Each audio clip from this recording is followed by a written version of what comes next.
श्री अंगारकस्तोत्रम् विनियोगः। अस्य अंगारकस्तोत्रस्य विरूपांगिरस ऋषिः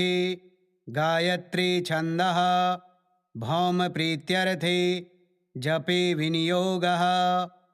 अंगारकः शक्तिधरो लोहितांगोधरासुतः कुमारो मंगलौ भौमो महाकायो धनप्रदः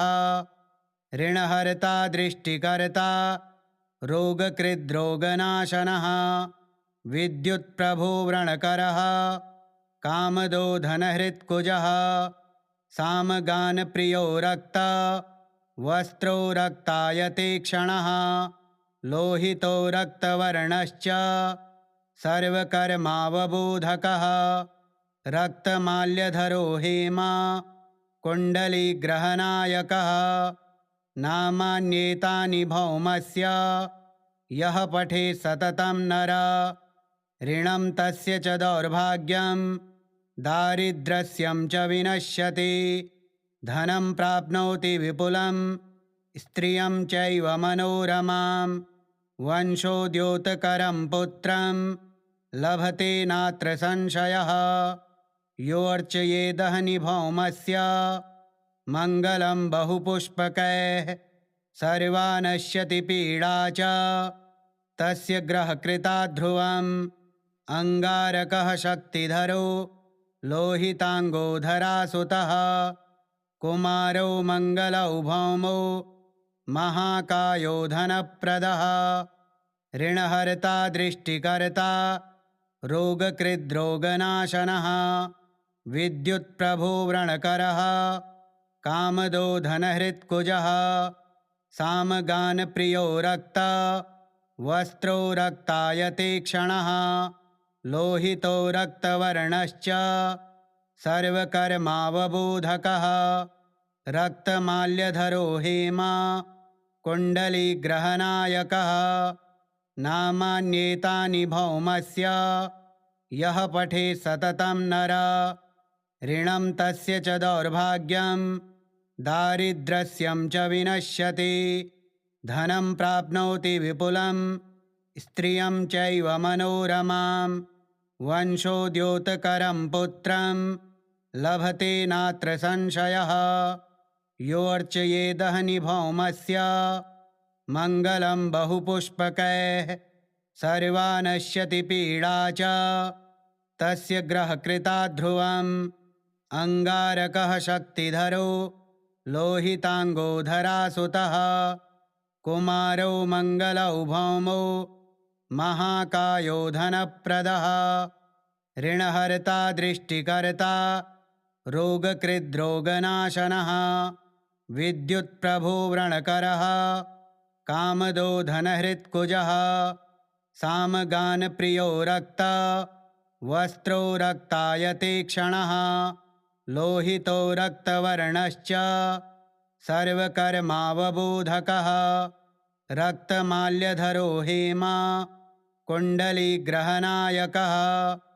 नामान्येतानि भौमस्य यः पठे सततं नर ऋणं तस्य च दौर्भाग्यं दारिद्र्यं च विनश्यति धनं प्राप्नोति विपुलं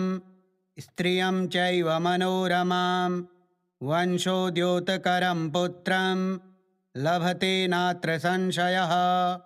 योऽर्चयेदहनि भौमस्य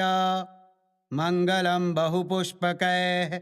सर्वा नश्यति पीडा च तस्य ग्रहकृता ध्रुवम्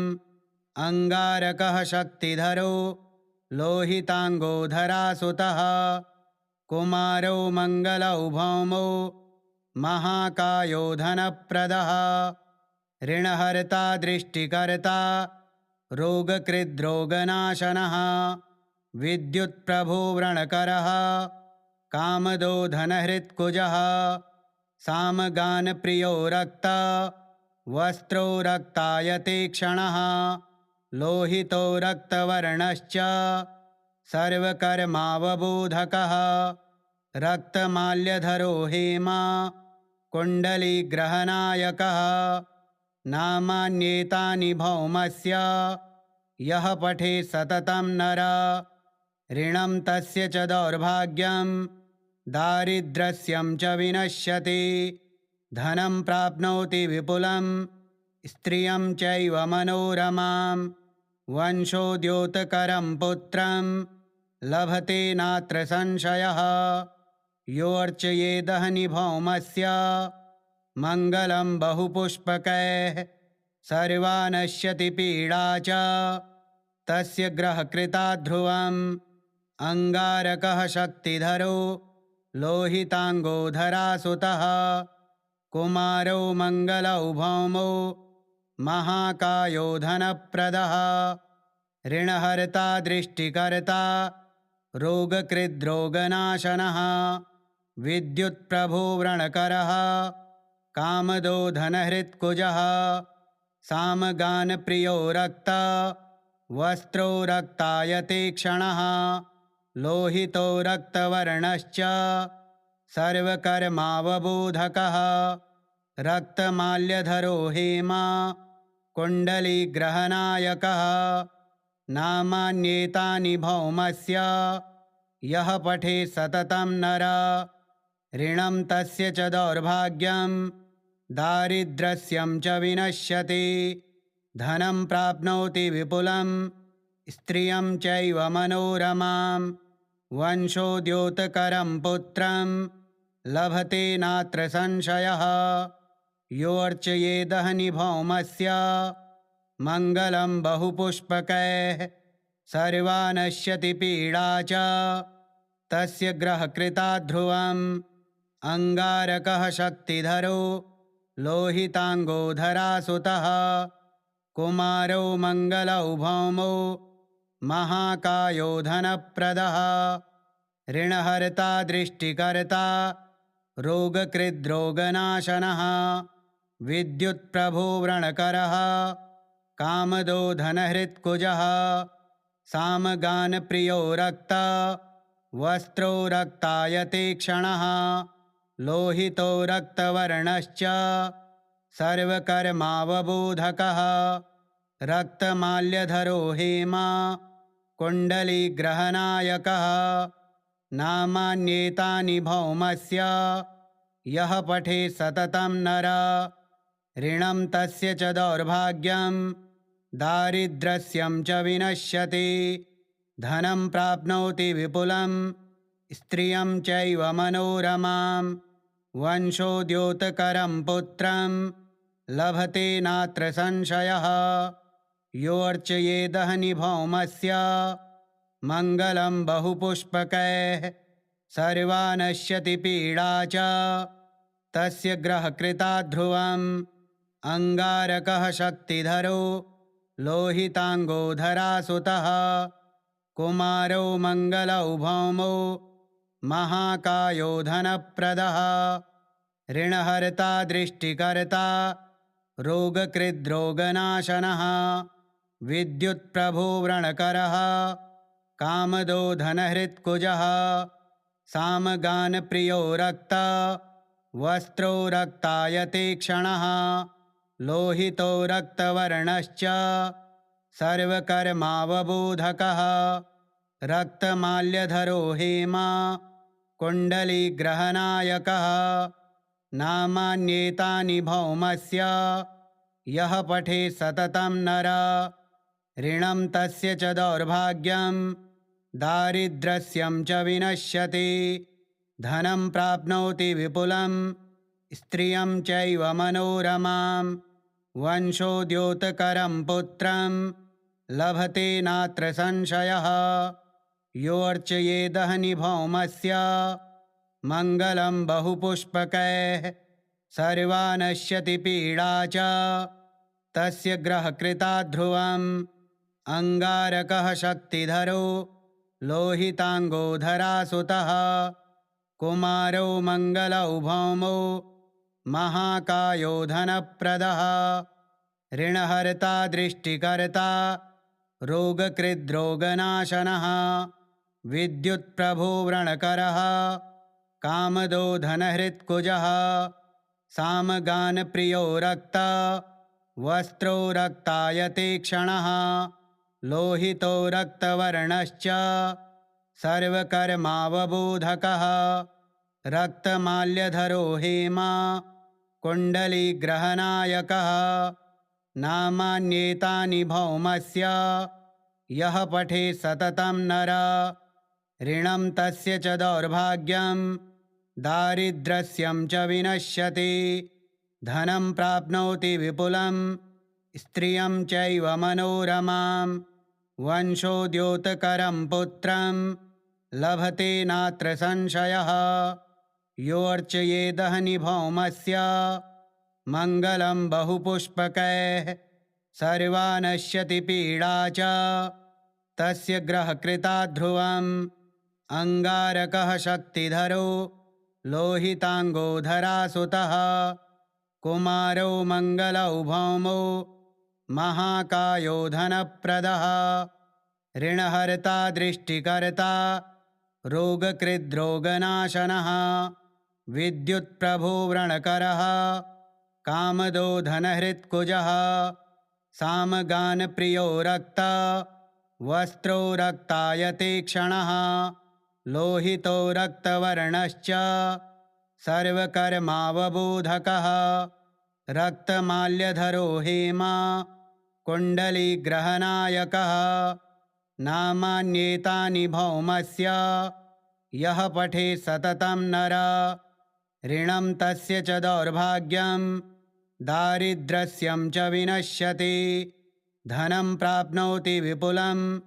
स्त्रियं चैव मनोरमां वंशोद्योतकरं पुत्रं लभते नात्र संशयः योऽर्चयेदहनि भौमस्य मङ्गलं बहुपुष्पकैः सर्वा नश्यति पीडा च तस्य ग्रहकृता ध्रुवम् अंगारकः शक्तिधरो लोहितांगोधरासुतः कुमारो मङ्गलौ भौमो महाकायो धनप्रदः ऋणहर्ता दृष्टिकर्ता रोगकृद्रोगनाशनः विद्युत्प्रभो व्रणकरः कामदो धनहृत्कुजः सामगानप्रियो रक्ता वस्त्रो रक्तायते क्षणः लोहितो रक्तवर्णश्च सर्वकर्मावबोधकः रक्तमाल्यधरो हेमा कुण्डलीग्रहनायकः नामान्येतानि भौमस्य यः पठे सततं नर ऋणं तस्य च दौर्भाग्यं दारिद्र्यं च विनश्यति धनं प्राप्नोति विपुलं स्त्रियं चैव मनोरमां वंशोद्योतकरं पुत्रं लभते नात्र संशयः योऽर्चयेदहनि भौमस्य मङ्गलं बहुपुष्पकैः सर्वा नश्यति पीडा च तस्य ग्रहकृता ध्रुवम् अंगारकः शक्तिधरो लोहितांगोधरासुतः कुमारो मङ्गलौ भौमो महाकायो धनप्रदः ऋणहर्ता दृष्टिकर्ता रोगकृद्रोगनाशनः विद्युत्प्रभो व्रणकरः कामदो धनहृत्कुजः सामगानप्रियो रक्ता वस्त्रो रक्तायते क्षणः लोहितो रक्तवर्णश्च सर्वकर्मावबोधकः रक्तमाल्यधरो हेमा कुण्डलीग्रहनायकः नामान्येतानि भौमस्य यः पठे सततं नर ऋणं तस्य च दौर्भाग्यं दारिद्र्यं च विनश्यति धनं प्राप्नोति विपुलं स्त्रियं चैव मनोरमां वंशोद्योतकरं पुत्रं लभते नात्र संशयः योऽर्चयेदहनि भौमस्य मङ्गलं बहुपुष्पकैः सर्वा नश्यति पीडा च तस्य ग्रहकृता ध्रुवम् अंगारकः शक्तिधरो लोहितांगोधरासुतः कुमारो मङ्गलौ भौमो महाकायो धनप्रदः ऋणहर्ता दृष्टिकर्ता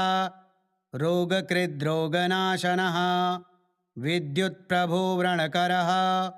कामदो धनहृत्कुजः सामगानप्रियो रक्त वस्त्रो रक्तायतीक्ष्णः लोहितो रक्तवर्णश्च सर्वकर्मावबोधकः रक्तमाल्यधरो हेमा कुण्डलीग्रहनायकः नामान्येतानि भौमस्य यः पठे सततं नर ऋणं तस्य च दौर्भाग्यं दारिद्र्यं च विनश्यति धनं प्राप्नोति विपुलं स्त्रियं चैव मनोरमां वंशोद्योतकरं पुत्रं लभते नात्र संशयः योऽर्चयेदहनि भौमस्य मङ्गलं बहुपुष्पकैः सर्वा नश्यति पीडा च तस्य ग्रहकृता ध्रुवम् अंगारकः शक्तिधरो लोहितांगो धरासुतः कुमारो मंगलौ भौमो महाकायो धनप्रदः ऋणहर्ता दृष्टिकर्ता रोगकृद्रोगनाशनः विद्युत्प्रभुव्रणकरः कामदो धनहृत्कुजः सामगानप्रियो रक्त वस्त्रो रक्तायतीक्ष्णः लोहितो रक्तवर्णश्च सर्वकर्मावबोधकः रक्तमाल्यधरो हेमा कुण्डलीग्रहनायकः नामान्येतानि भौमस्य यः पठे सततं नर ऋणं तस्य च दौर्भाग्यं दारिद्र्यं च विनश्यति धनं प्राप्नोति विपुलं स्त्रियं चैव मनोरमां वंशोद्योतकरं पुत्रं लभते नात्र संशयः योऽर्चयेदहनि भौमस्य मङ्गलं बहुपुष्पकैः सर्वा नश्यति पीडा च तस्य ग्रहकृता ध्रुवम् अंगारकः शक्तिधरो लोहितांगो धरासुतः कुमारो मंगलौ भौमो महाकायो धनप्रदः ऋणहर्ता दृष्टिकर्ता रोगकृद्रोगनाशनः विद्युत्प्रभुव्रणकरः कामदो धनहृत्कुजः सामगानप्रियो रक्त वस्त्रो रक्तायतीक्ष्णः लोहितो रक्तवर्णश्च सर्वकर्मावबोधकः रक्तमाल्यधरो हेमा कुण्डलीग्रहनायकः नामान्येतानि भौमस्य यः पठे सततं नर ऋणं तस्य च दौर्भाग्यं दारिद्र्यं च विनश्यति धनं प्राप्नोति विपुलं स्त्रियं चैव मनोरमां वंशोद्योतकरं पुत्रं लभते नात्र संशयः योऽर्चयेदहनि भौमस्य मङ्गलं बहुपुष्पकैः सर्वा नश्यति पीडा च तस्य ग्रहकृता ध्रुवम् अंगारकः शक्तिधरो लोहितांगो धरासुतः कुमारो मंगलौ भौमो महाकायो धनप्रदः ऋणहर्ता दृष्टिकर्ता रोगकृद्रोगनाशनः विद्युत्प्रभुव्रणकरः कामदो धनहृत्कुजः सामगानप्रियो रक्त वस्त्रो रक्तायतीक्ष्णः लोहितो रक्तवर्णश्च सर्वकर्मावबोधकः रक्तमाल्यधरो हेमा कुण्डलीग्रहनायकः नामान्येतानि भौमस्य यः पठे सततं नर ऋणं तस्य च दौर्भाग्यं दारिद्र्यं च विनश्यति धनं प्राप्नोति विपुलं स्त्रियं चैव मनोरमां वंशोद्योतकरं पुत्रं लभते नात्र संशयः योऽर्चयेदहनि भौमस्य मङ्गलं बहुपुष्पकैः सर्वा नश्यति पीडा च तस्य ग्रहकृता ध्रुवम् अंगारकः शक्तिधरो लोहितांगो धरासुतः कुमारो मंगलौ भौमो महाकायो धनप्रदः ऋणहर्ता दृष्टिकर्ता रोगकृद्रोगनाशनः विद्युत्प्रभो व्रणकरः कामदो धनहृत्कुजः सामगानप्रियो रक्त वस्त्रो रक्तायते क्षणः लोहितो रक्तवर्णश्च सर्वकर्मावबोधकः रक्तमाल्यधरो हेमा कुण्डलीग्रहनायकः नामान्येतानि भौमस्य यः पठे सततं नर ऋणं तस्य च दौर्भाग्यं दारिद्र्यं च विनश्यति धनं प्राप्नोति विपुलं स्त्रियं चैव मनोरमां वंशोद्योतकरं पुत्रं लभते नात्र संशयः योऽर्चयेदहनि भौमस्य मङ्गलं बहुपुष्पकैः सर्वा नश्यति पीडा च तस्य ग्रहकृता ध्रुवम् अंगारकः शक्तिधरो लोहितांगो धरासुतः कुमारो मंगलौ भौमो महाकायो धनप्रदः ऋणहर्ता दृष्टिकर्ता रोगकृद्रोगनाशनः विद्युत्प्रभो व्रणकरः कामदो धनहृत्कुजः सामगानप्रियो रक्त वस्त्रो रक्तायते क्षणः लोहितो रक्तवर्णश्च सर्वकर्मावबोधकः रक्तमाल्यधरो हेमा कुण्डलीग्रहनायकः नामान्येतानि भौमस्य यः पठे सततं नर ऋणं तस्य च दौर्भाग्यं दारिद्र्यं च विनश्यति धनं प्राप्नोति विपुलं स्त्रियं चैव मनोरमां वंशोद्योतकरं पुत्रं लभते नात्र संशयः योऽर्चयेदहनि भौमस्य मङ्गलं बहुपुष्पकैः सर्वा नश्यति पीडा च तस्य ग्रहकृता ध्रुवम् अंगारकः शक्तिधरो लोहितांगो धरासुतः कुमारो मंगलौ भौमो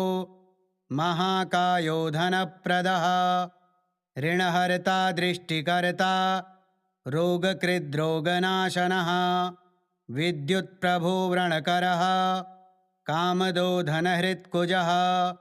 सामगानप्रियो रक्त वस्त्रो रक्तायते क्षणः लोहितो रक्तवर्णश्च सर्वकर्मावबोधकः रक्तमाल्यधरो हेमा कुण्डलीग्रहनायकः नामान्येतानि भौमस्य यः पठे सततं नर ऋणं तस्य च दौर्भाग्यं दारिद्र्यं च विनश्यति धनं प्राप्नोति विपुलं स्त्रियं चैव मनोरमां वंशोद्योतकरं पुत्रं लभते नात्र संशयः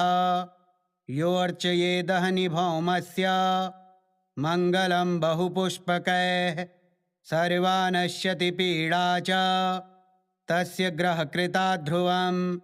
अंगारकः शक्तिधरो लोहितांगो धरासुतः कुमारो मंगलौ भौमो महाकायो धनप्रदः ऋणहर्ता दृष्टिकर्ता रोगकृद्रोगनाशनः विद्युत्प्रभो व्रणकरः कामदो धनहृत्कुजः सामगानप्रियो रक्त वस्त्रो रक्तायते क्षणः लोहितो रक्तवर्णश्च सर्वकर्मावबोधकः रक्तमाल्यधरो हेमा कुण्डलीग्रहनायकः नामान्येतानि भौमस्य यः पठे सततं नर ऋणं तस्य च दौर्भाग्यं दारिद्र्यं च विनश्यति धनं प्राप्नोति विपुलं स्त्रियं चैव मनोरमां वंशोद्योतकरं पुत्रं लभते नात्र संशयः। योऽर्चयेदहनि भौमस्य मङ्गलं बहुपुष्पकैः सर्वा नश्यति पीडा च तस्य ग्रहकृता ध्रुवम्। अंगारकः शक्तिधरो लोहितांगो धरासुतः कुमारो मङ्गलौ भौमो महाकायो धनप्रदः। ऋणहर्ता दृष्टिकर्ता रोगकृद्रोगनाशनः विद्युत्प्रभो व्रणकरः कामदो धनहृत्कुजः। सामगानप्रियो रक्ता वस्त्रो रक्तायते क्षणः लोहितो रक्तवर्णश्च सर्वकर्मावबोधकः। रक्तमाल्यधरो हेमा कुण्डलीग्रहनायकः नामान्येतानि भौमस्य यः पठे सततं नर ऋणं तस्य च दौर्भाग्यं दारिद्र्यं च विनश्यति। धनं प्राप्नोति विपुलं स्त्रियं चैव मनोरमां वंशोद्योतकरं पुत्रं लभते नात्र संशयः। योऽर्चयेदहनि भौमस्य मङ्गलं बहुपुष्पकैः सर्वा नश्यति पीडा च तस्य ग्रहकृता ध्रुवम्। अंगारकः शक्तिधरो लोहितांगो धरासुतः कुमारो मङ्गलौ भौमो महाकायो धनप्रदः। ऋणहर्ता दृष्टिकर्ता रोगकृद्रोगनाशनः विद्युत्प्रभो व्रणकरः कामदो धनहृत्कुजः। सामगानप्रियो रक्ता वस्त्रो रक्तायते क्षणः लोहितो रक्तवर्णश्च सर्वकर्मावबोधकः। रक्तमाल्यधरो हेमा कुण्डलीग्रहनायकः नामान्येतानि भौमस्य यः पठे सततं नर ऋणं तस्य च दौर्भाग्यं दारिद्र्यं च विनश्यति। धनं प्राप्नोति विपुलं स्त्रियं चैव मनोरमां वंशोद्योतकरं पुत्रं लभते नात्र संशयः। योऽर्चयेदहनि भौमस्य मङ्गलं बहुपुष्पकैः सर्वा नश्यति पीडा च तस्य ग्रहकृता ध्रुवम्। श्रीस्कन्दपुराणे श्री अंगारकस्तोत्रम् श्री अंगारकार्पणमस्तु।